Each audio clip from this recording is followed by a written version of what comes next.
I've been doing dramatic readings, but I haven't done one at Olin with such a large audience. So, today I'm going to do a dramatic reading from Terry Pratchett's Going Postal, an excellent novel. They say that the prospect of being hanged in the morning concentrates a man's mind wonderfully. Unfortunately, what the mind inevitably concentrates on is that it is in a body that in the morning is going to be hanged.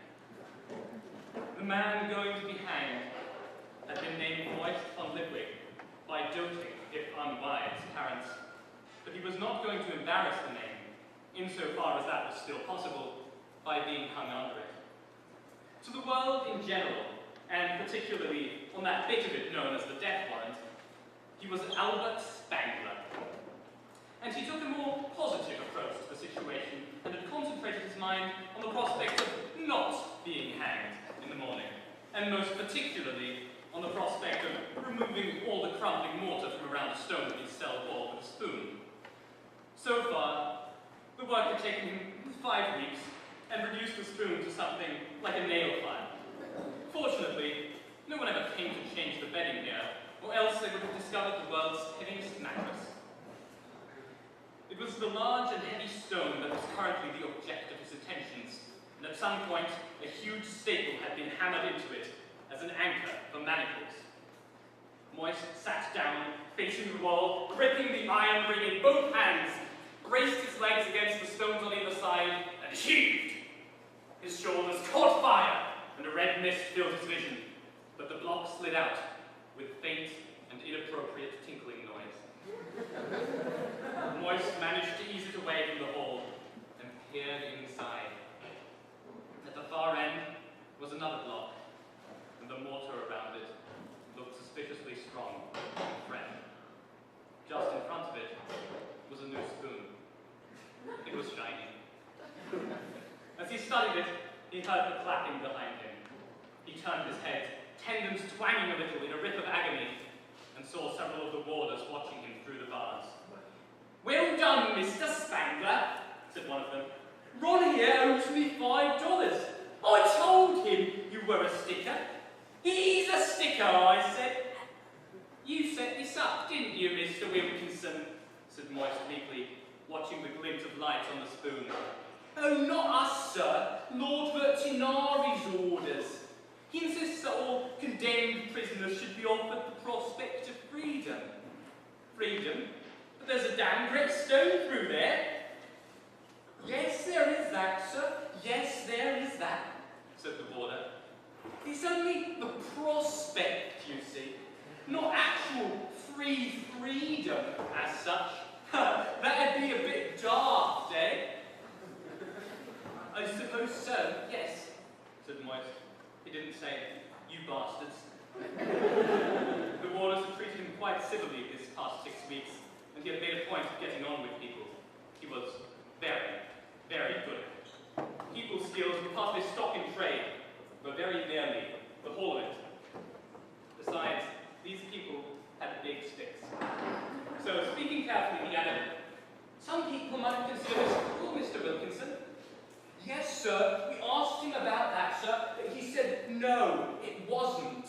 He said it provided," his forehead wrinkled, "occupational therapy, healthy exercise, prevented moping, and offered that greatest of all treasures, which is hope, sir." "Hope," muttered Moist glumly. "Not upset, are you, sir?" "Upset? Why should I be upset, Mr. Wilkinson? Only the last bloke we had in this cell, he managed to get down that drain, sir. Very small man, very agile." Moist looked at the little grate on the floor. He dismissed it out of hand. "Does it lead to the river?" he said. The warder grinned. "You'd think so, wouldn't you? He was really upset when we fished him out. Nice to see you've entered into the spirit of the thing, sir. You've been an example to all of us. Sir, the way you kept going, stuffing all the dust in your mattress, very clever, very tidy, very neat. It's really cheered us up having you in here. By by the way, Mrs. Wilkinson says thanks to very much for the fruit basket.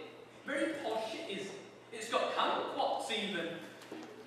Don't mention it, Mr. Wilkinson. The warden was a bit green about the kumquats, because he only got dates in his. But I told him, sir, that fruits baskets is like life. Until you've got the pineapple off of the top, you never know what's underneath. He says thank you, too. Glad he liked it, Mr. Wilkinson, said Moist absent-mindedly.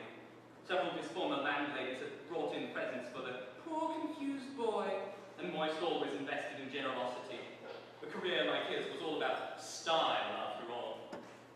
On that general subject, sir, said Mr. Wilkinson, me and the lads were wondering if you might like to unburden yourself at this point in time on the subject of the whereabouts of the place where the location of the spot is where, not to beat around the bush, you know, you hid all that money you stole.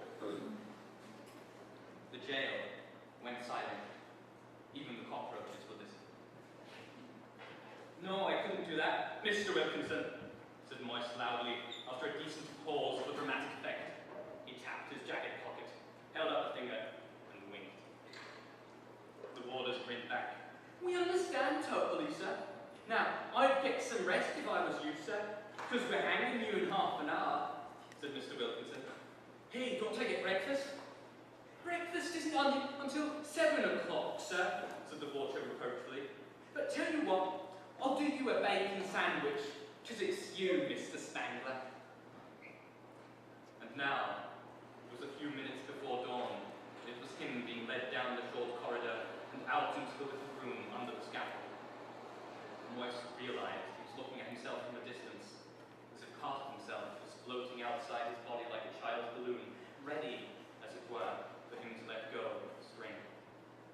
The room was lit by light coming through cracks in the scaffold floor above, and significantly from around the edges of the large trapdoor. The hinges of said door were being carefully oiled by a man in a hood. He stopped when he saw the party arrive and said, "Good morning, Mr. Spangler." He raised the hood helpfully. "It's me, sir, Daniel One-Drop Trooper. I am your executioner for today, sir. Don't you worry, sir. I've hanged dozens of people. We'll soon have you out of here."